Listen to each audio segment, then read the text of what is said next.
Astaghfirullah. Bismillahirrahmanirrahim. Assalamualaikum warahmatullahi wabarakatuh. Ya Alhamdulillah wassalatu wassalamu ala rasulillah wa ala alihi wa sahbihi wa mawalah wa la hawla wa la quwata illa billahi wa ba'd. Alhamdulillah, di malam hari ini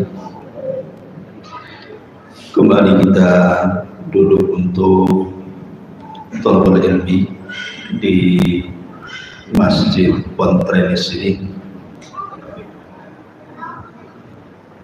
Tak lupa salawat dan iringan salam kita hadiahkan kepada Rasul kita Nabi besar Muhammad sallallahu alaihi wasallam.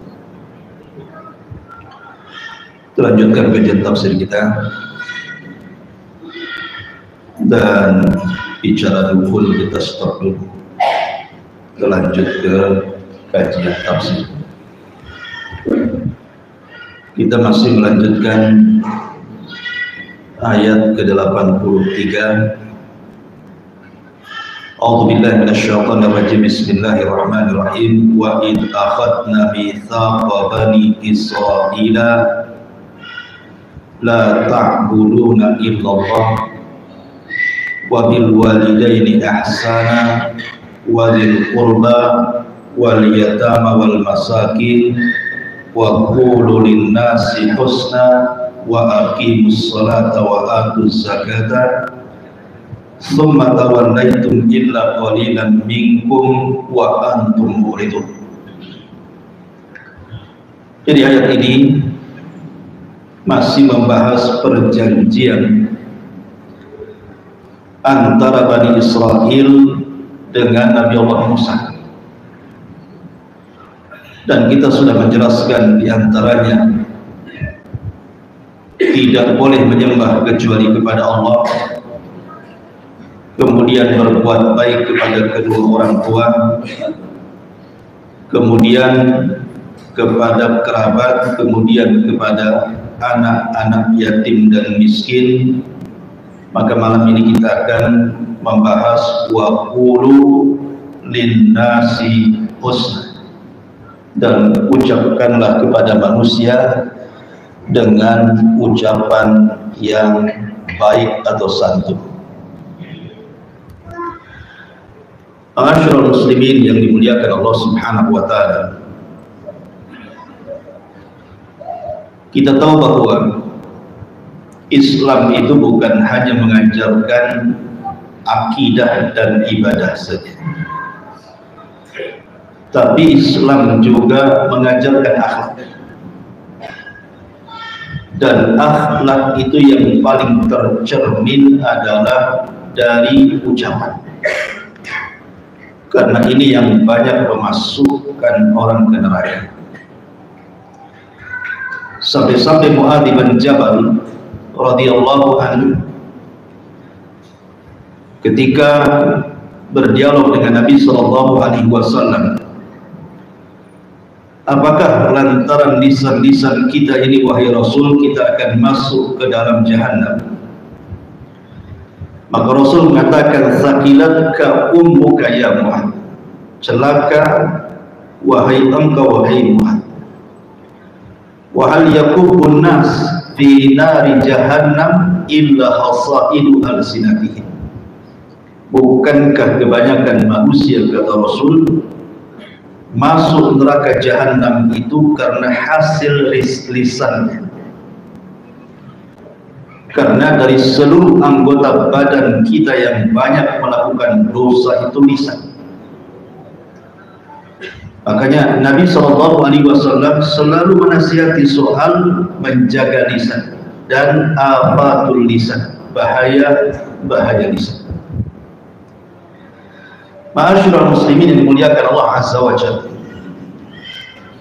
terkadang ucapan manusia karena lidah ini tak bertulang, terkadang tidak terkontrol sehingga menyakiti manusia. Lah orang yang disakiti itu terkadang dia sakit, terkadang dia mati pelan-pelan, terkadang dia merasa malu, terasa direndahkan dan dihinakan, terkadang juga melahirkan dendam dan ingin membalas, terkadang juga dia menyendiri dan tidak mau membuka pintu karena ucapan orang. Jadi dampak ucapan orang itu bukan dampak biasa, bisa sampai membunuh dan bunuh diri karena rasa malu yang ditanggung. Makanya sering saya nasihati ikhwan-ikhwan semuanya dan akhwat, terutama akhwat. Kenapa saya nasihati terutama akhwat? Karena Nabi SAW kalau mencontohkan soal bahaya lisan itu kebanyakan perempuan. Contoh, ketika Nabi SAW ditanya dalam sebuah hadis ini diriwayatkan Imam Bukhari di dalam Adabil Mufrad.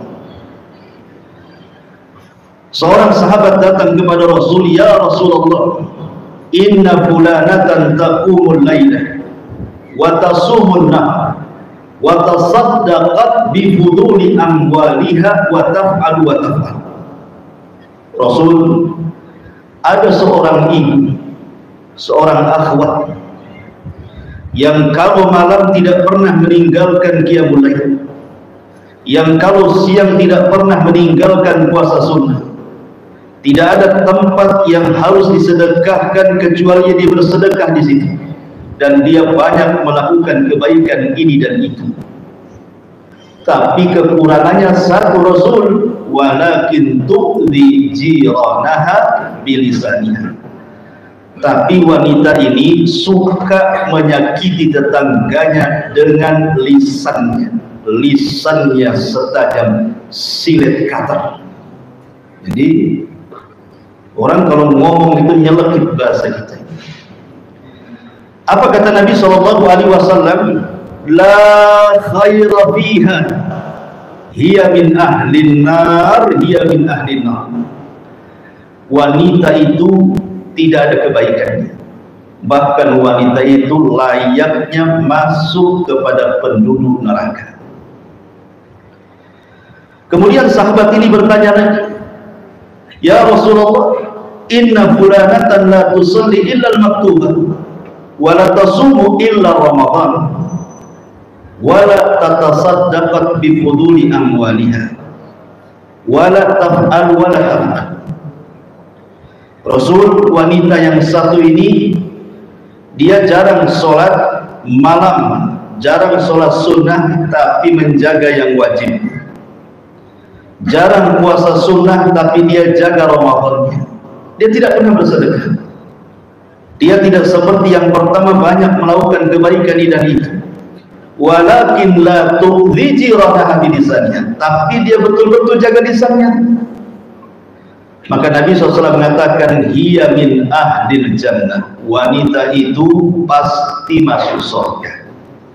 Dia Rasul kalau bersabda ini mencontohkan wanita. Yang ditanyakan sahabat ini wanita, karena biasanya yang banyak bicara itu wanita. Kalau laki-laki banyak bicara dianggap emak-emak biasanya, mulut emak-emak katanya. Kalau laki-laki banyak ngomong, laki-laki itu jangan ngomong, main tampar aja. Ma'asyiral muslimin yang dimuliakan Allah Azza wa Jalla, makanya saya nasihatkan kepada antum, kasihi manusia, sayangi manusia, obati luka manusia.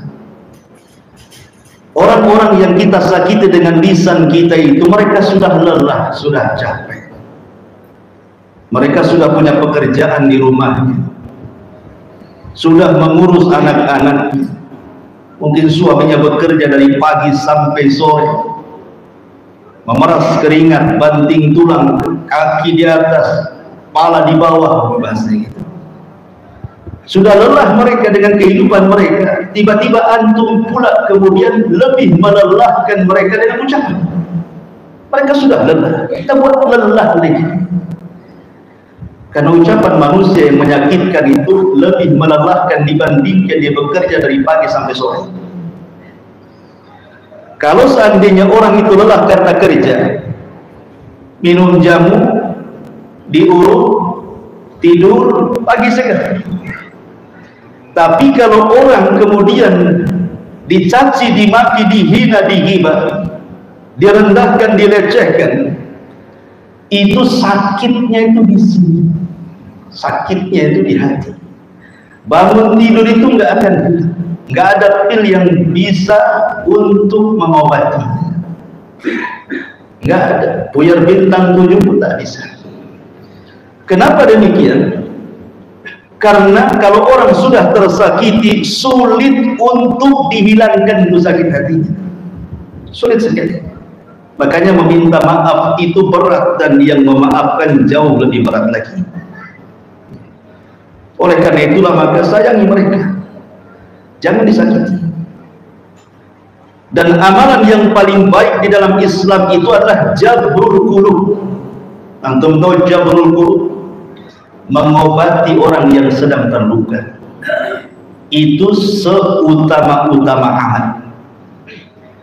Kalau ada orang ini tersakiti, kemudian luka hatinya, tersayat, tersobek, kemudian kita datang menghibur dia, memasukkan kesenangan ke dalam hatinya, minimalnya walaupun tidak hilang 100%, ringanlah sedikitlah beban dia. Kata Nabi SAW, tahukah kalian apa seafdal-afdal amal itu? Sahabat mengatakan Allah dan Rasulnya yang tahu. Maka Rasul mengatakan, sururun tudkhiluhu ala qalbin muslim. Kebahagiaan yang engkau masukkan ke hati manusia.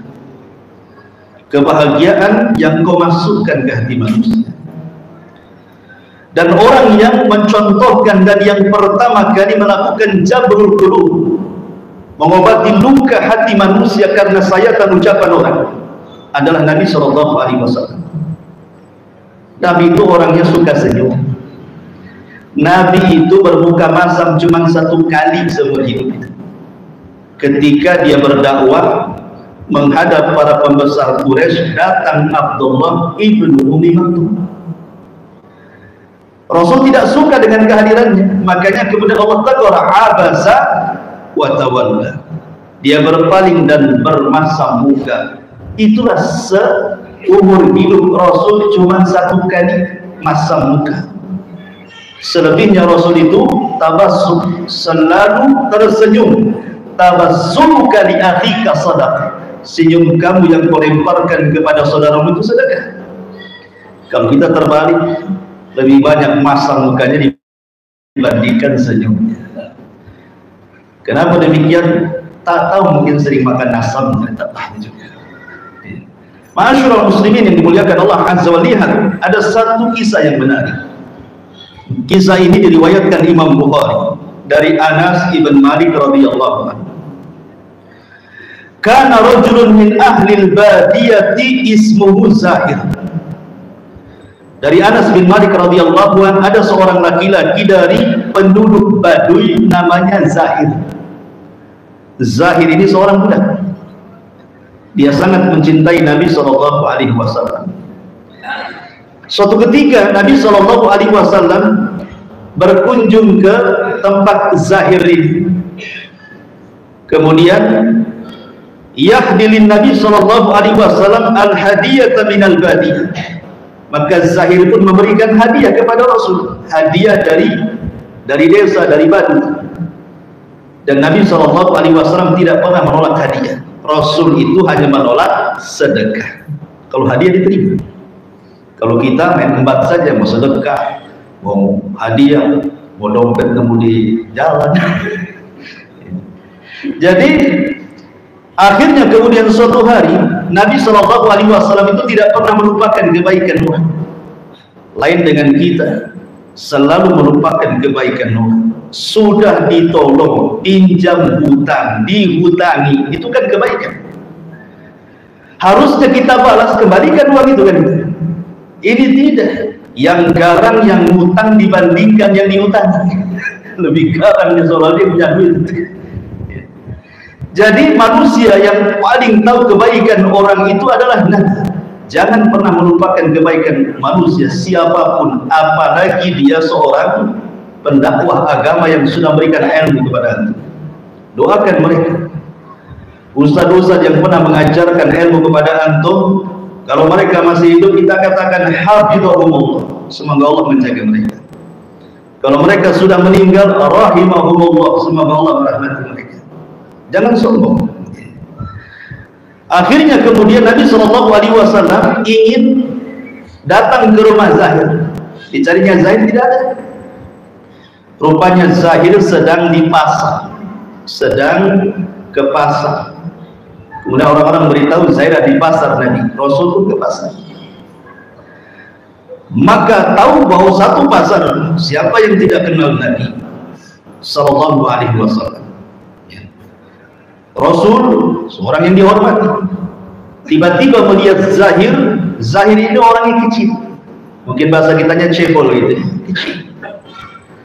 Tiba-tiba dipeluk dari belakang, orang-orang pun mentertawakan yang dilakukan Nabi SAW, karena Zahir tidak tahu siapa yang memeluk di belakang. Tiba-tiba dia melirik sedikit, rupanya Nabi SAW senang dia. Maka Nabi SAW kemudian memasukkan kesenangan kepada Zaid dengan bercanda. Apa kata Nabi SAW? Man yashtari hadal abd, siapa yang mau membeli budak ini? Bercanda Rasul mengatakan seperti itu. Kata Zahir, ya Rasulullah, idzan wallahi tajidu likasi, dan Rasul siapalah yang mau membeli aku? Aku ini orang yang jelek, tidak ada orang yang mau membeliku. Maka Nabi SAW mengatakan, bal anta indallahi ghalib. Tidak wahai Zahir, mungkin di mata manusia kau diremehkan, tapi engkau memiliki kedudukan di hadapan Allah. Begitu Rasul memasukkan apa? Jabrul qulub, ya. Makanya jangan sakiti orang. Biasakan kita ini menghibur orang. Walaupun kita sedih, dapat hibur orang, supaya dengan menghibur orang kesedihan kita pun berkurang. Ma'asyiral muslimin yang dimuliakan Allah Subhanahu wa ta'ala. Atau kita lihat bagaimana Nabi SAW datang ke rumah Ummu Salamah. Ketika itu Ummu Salamah sedang sedih sekali karena suami yang dicintainya meninggal dunia, Abu Salamah. Yang di dunia tidak ada manusia yang dicintai melebihi Abu Salamah, kata Ummu Salamah. Tak tahu istri aku ngomong itu, nggak, saya tidak. Tetapi Nabi SAW melihat kesedihan di mata Ummu Salamah, dia ingin menghibur dan mengatakan, ya Umma Salamah, quli Allahumma jurni fi musibati. Wahai Ummu Salamah, katakan, angkat kedua tanganmu kepada Allah, ya Allah berikan pahala kepadaku atas musibah yang menimpa. Dihibur. Ya. Ini enggak datang ke orang yang sedang musibah pulang bawa berkat. Antum yang bawa berkat harusnya. Ma'asyiral muslimin yang dimuliakan Allah Subhanahu wa ta'ala. Oleh karena itulah maka istri Nabi SAW Khadijah terpengaruh dengan akhlak Rasul. Kurang apa Nabi SAW dicaci maki orang Quraisy, dikatakan pendusta, tukang sihir, macam-macam, sampai diboikot. Ketika pemboikotan Bani Hashim 3 tahun berturut-turut sampai orang kelaparan, sampai harta Khadijah habis untuk memberikan makan ke dalam pemboikotan itu. Setelah kemudian hilang pemboikotan 3 tahun, Khadijah yang sudah tua banget mencari Nabi SAW. Rupanya Rasul ada di Bukit Safa.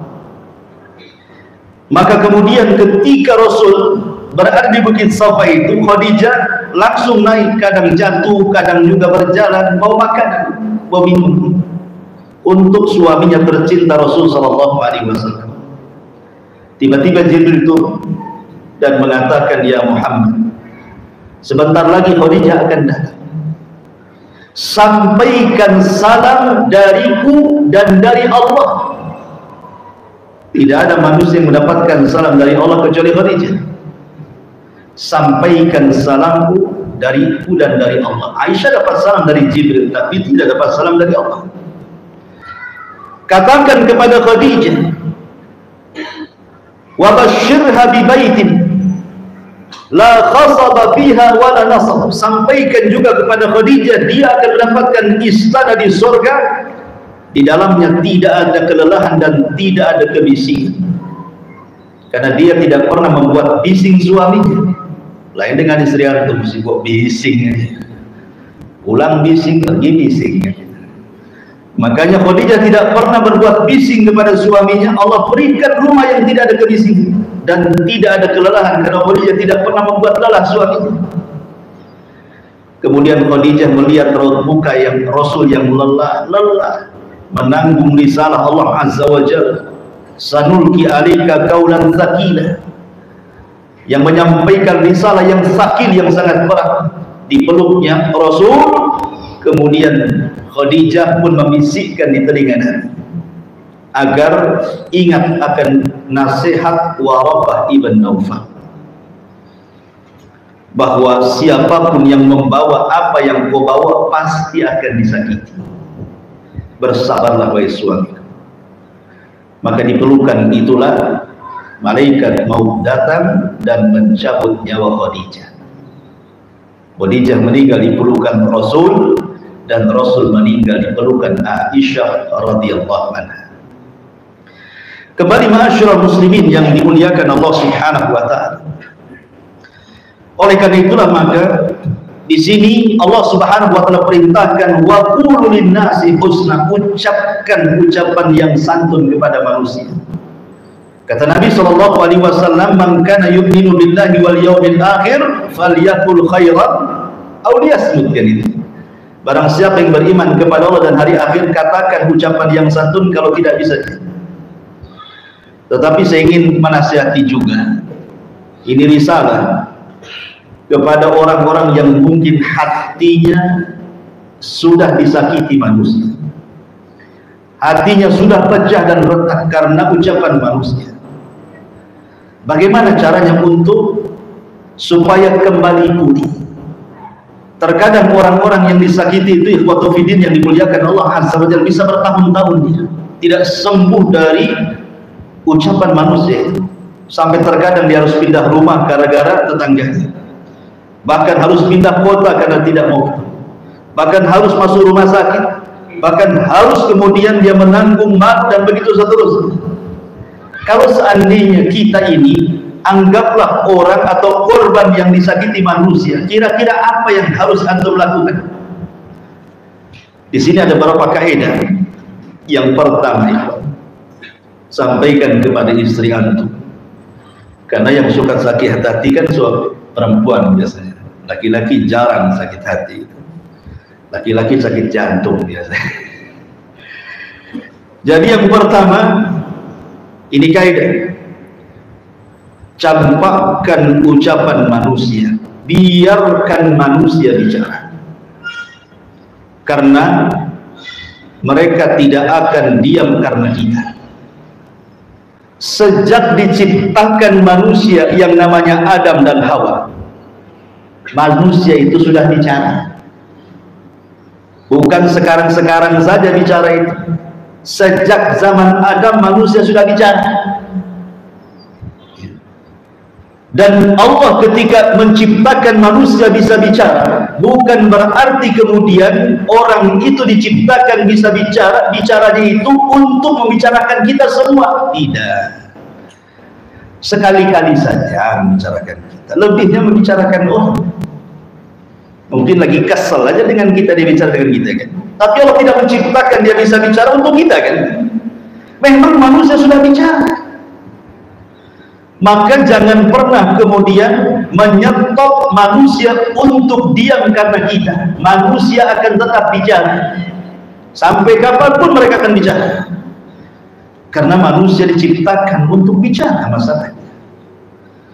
Oleh karena itulah maka campakkan ucapan manusia, Jadilah, kata para ulama, nasihat yang baik, antum lihat matahari dan antum lihat awan yang hitam. Banyak orang yang mencela matahari kan? Banyak orang yang mencela panas sekali. Kapan hujannya? Banyak orang yang mencela panas. Tapi apakah gara-gara matahari dicela karena panasnya tiba-tiba matahari kemudian besoknya tidak terbit? Tetap terbit dia. Ada matahari, kalau bahasa Sundanya kundung gitu. Kalau bahasa apa bahasa sini? Kundung itu apa itu? Bahasa Sunda. Kalau bahasa kitanya apa ya? Kecewa gitu. Gara-gara ucapan orang nggak mau terbit lagi dia. Kalau bahasa kita nggak mau berkawan lagi gitu. Jadi atau kita melihat awan hitam. Ada orang yang mencela hujan kan? Asik hujan saja, nggak bisa caci maki hujan. Ada kok sebagian orang awam itu yang hujan pun dimaki dia. Tapi apakah gara-gara kemudian hujan akhirnya dimaki, kemudian besoknya tidak hujan dan seterusnya tidak hujan? Tidak, juga tetap aja dia hujan. Maka jadilah matahari dan awan. Kalaupun antum dicaci maki, biarkan saja. Sampai kapanlah orang itu mencaci maki kita? Manusia itu akan bicara, biarkan dia bicara. Sesuka dia, biarkan dia bicara. Ada satu kisah, memang kisah ini disebutkan di dalam riwayat, diperselisihkan oleh para ulama. Kisah ini lebih dekat ke lemah dibandingkan ke sahih. Ketika Allah Subhanahu wa taala mengatakan, ya ayyuhalladzina amanu la takunu kalladzina adaw Musa fabarra'ahu Allahu mimma qalu wa kana indallahi wajiha. Wahai orang-orang yang beriman, janganlah seperti orang-orang yang menyakiti Nabi Musa dengan lisannya. Maka Allah Subhanahu wa taala melepaskan ucapan-ucapan itu, menyelamatkan Nabi Musa, dan Allah berikan kedudukan yang tinggi Musa di hadapannya. Ikhwan, Nabi Musa itu nabi yang paling masyhur dari nabi-nabi Bani Israel. Tidak lepas dari cacian Bani Israel.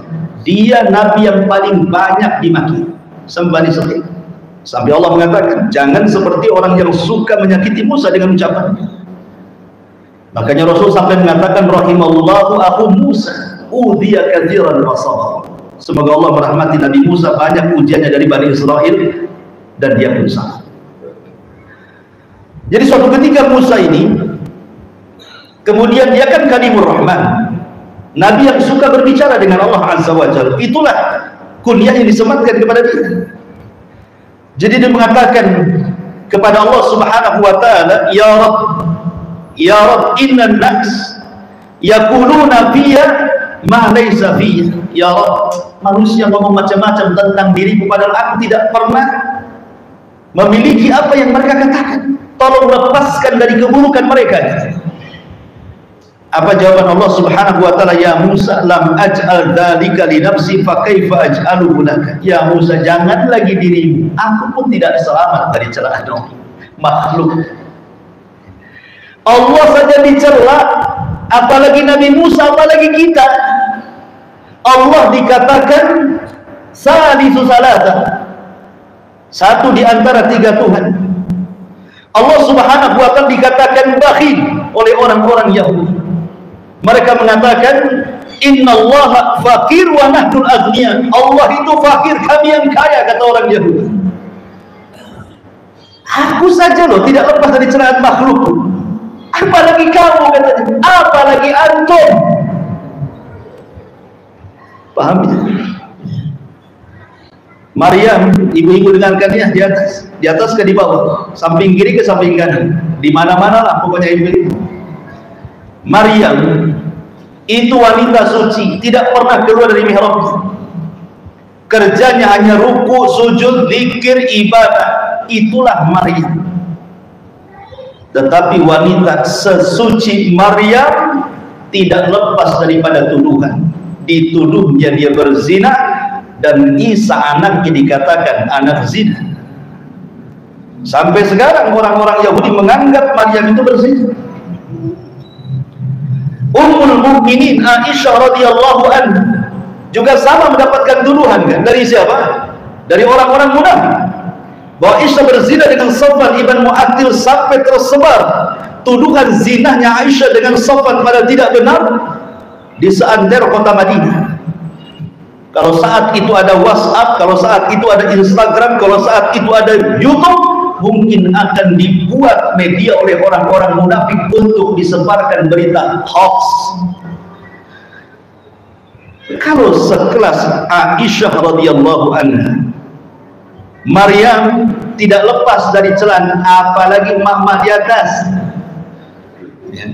lebih lagi dicela. Jadi campakkan ucapan manusia, jadikan ucapan manusia seperti hubab. Tahu hubab? Seperti debu, biarkan mereka bicara. Mereka itu tidak akan berhenti bicara.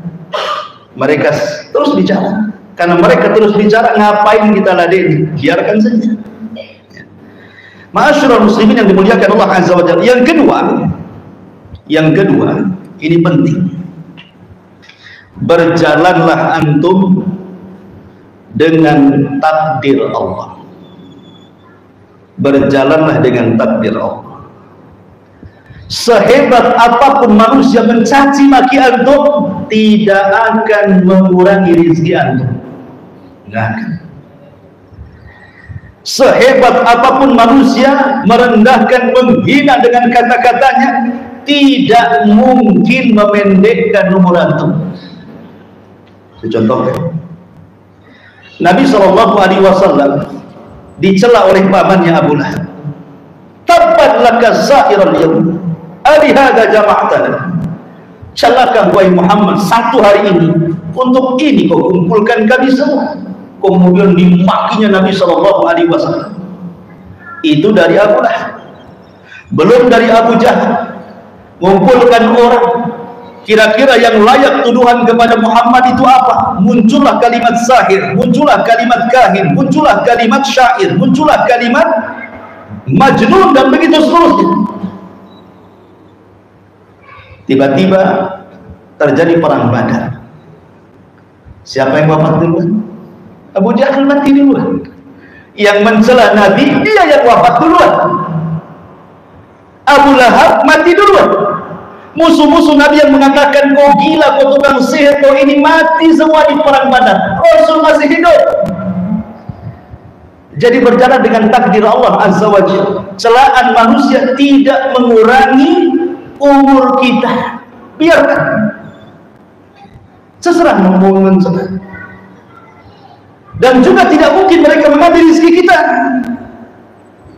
Karena biasanya orang yang mencela itu karena dia tidak punya yang kita miliki, makanya kita dicelanya. Kalau dia memiliki yang kita miliki, tentu tidak akan mencela karena buruk akhlak. Orang-orang yang mencela kita itu karena dia tidak memiliki apa yang kita miliki, makanya dicela kita ini. Nabi SAW dicaci maki oleh orang Mekah sampai hijrah ke Madinah. Belakangan dia yang membuka kota Mekah. Balik lagi kepada Nabi. Siapa lagi? Nabi Musa alaihi salatu wassalam terusir dari Mesir, kemudian sampai ke Madian, balik lagi dia ke Mesir dan membawa Bani Israel. Begitulah manusia itu, tidak lepas dari takdir. Dia ngomong begitu kepada kita, memang sudah takdirnya. Biarkan seperti itu dia ngomong, tidak perlu ditanggapi, mungkin takdirnya seperti itu. Kenapa Allah Subhanahu dalam Al-Quran mengatakan ketika bercerita tentang seburuk-buruk suara dalam surah Luqman, apa kata Allah? Inna angkarul aswat la sautul hamid. Seburuk-buruk suara itu adalah suara keledai, bukan kedelai, keledai. Ya. Itu seburuk-buruk suara kata Nabi. Allah yang menciptakan keledai, Allah yang membuat bicara keledai, Allah yang mengatakan seburuk-buruk suara keledai. Apa maksudnya? Allah yang menciptakan keledai, Allah yang menciptakan suara keledai, Allah pula yang mengatakan seburuk-buruk keledai. Jadi kalau ada orang yang buruk ucapannya, dia yang menciptakan Allah, ya kan? Dia pula yang menciptakan manusia bisa bicara. Kemudian dia berbuat buruk kepada kita dengan ucapannya, maka Allah mengatakan dia orang yang seburuk-buruk manusia. Jadi ada orang-orang itu kayak keledai. Jadi kalau ada orang yang mencaci maki antum, siapa dia? Keledai gitu. Gitu ya, paham ya? Jadi tenanglah kita ini ya, tapi jangan pula antum dikeledai-keledaikan, dasar keledai, enggak gitu. Ini saya menceritakan ya, sudah anggap saja, biarin saja. Tapi antum berjalan dengan takdir. Tenang antum kalau berjalan dengan takdir. Sebelum dia mencaci maki kita, loh, sudah ditulis 500 tahun sebelum Allah menciptakan langit dan bumi bahwa dia akan mencaci maki kita. Lalu apa masalahnya? Antum akan menyetop, dia tidak bisa mentakdirnya hari itu dia harus ngomel sama antum. Makanya tenang hati antum di sini. Ini yang kedua.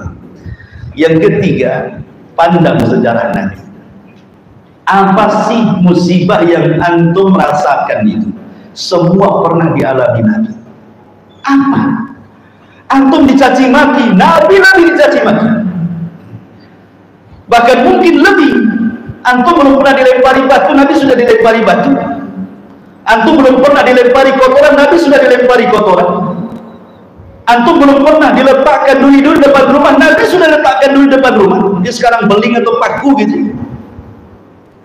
Biasanya paku itu ditaruh di jalan-jalan sama bengkel tambal motor. Kalau tidak jujur itu. Jadi lihat sejarah Nabi. Kalau sejarah Nabi itu kita lihat dari sisi musibahnya ya, kita tenang ya. Ya sejarah Nabi itu kan golput dari lahir sampai meninggal. Tapi kita lihat musibah yang diderita Nabi. Kalau kita katakan anak kita meninggal, Nabi lo anak-anaknya meninggal dunia semua. Ada yang bayi, ada yang besar. Kalau kita merasa kita ini fakir miskin, Nabi pun pernah fakir miskin mengembala kambing fil qararit, di tempat-tempat orang kaya, orang Arab yang sedikit upahnya. Kalau kita pernah sakit, Nabi juga sakit, apa masalahnya? Makanya kalau seandainya kita dicela, Nabi saja dicela, tenang kita. Ini poin yang ketiga. Poin yang keempat, jangan mengharap semua manusia ridha kepada antum. Karena ada istilah apa namanya, ridhon nas ghayatun la tudhah, bahwa mencapai keridhaan manusia itu sesuatu yang mustahil didapat. Berbuat baik saja dicaci, apalagi berbuat jahat. Ustaz saja dicaci, dimaki. Ustaz jelas-jelas ustaz gitu ya, tergelincir dia sedikit, habislah dia. Tergelincir sedikit sudah habis, apalagi antum. Jadi kita katakan bahwa jangan mencari ridha manusia, mustahil. Berjalanlah normal manusia, karena sudah azan yang terakhir. Letakkan ucapan manusia di bawah kaki antum ya kawan. Letakkan ucapan manusia di bawah kaki antum, supaya hati antum itu tidak bergerak. Hatinya orang-orang yang berakal, hatinya orang-orang mulia itu la tataghayyar, tidak mungkin berubah. Mau dicela orang tetap seperti itu, mau dipuji orang tetap seperti itu. Jadikan pujian dan juga celaan itu sama. Jangan kalau dipuji besar kepala, kalau dicela kecil pula kepala. Jangan seperti itu. Hati orang mulia itu tidak akan berubah. Anda memuji saya, tetap saja saya seperti ini. Anda mencela saya, tetap saja saya berdiri seperti ini. Maka kita bisa menguasai diri sendiri. Karena kemuliaan itu ada pada diri sendiri. Kalau memang kita sudah diangkat oleh Allah Subhanahu wa Ta'ala, derajat kita satu dunia merendahkan, tidak mungkin kita rendah. Tapi kalau Allah sudah merendahkan kita, satu dunia memuji kita, tidak mungkin terangkat. Maka ini kaidah, jangan dengan ucapan manusia letakkan di kaki kita. Jadikan hati tetap menggunung, samakan antara celaan dan juga pujian. Oh, itu baru mantap. Ya, masih banyak kaidahnya, kita lanjutkan minggu depan. Subhanallah bihamdika asyhadu an la ilaha illa anta astaghfiruka wa atubu ilaik. Allahu ta'ala. Assalamualaikum warahmatullahi wabarakatuh. Assalamualaikum warahmatullahi wabarakatuh.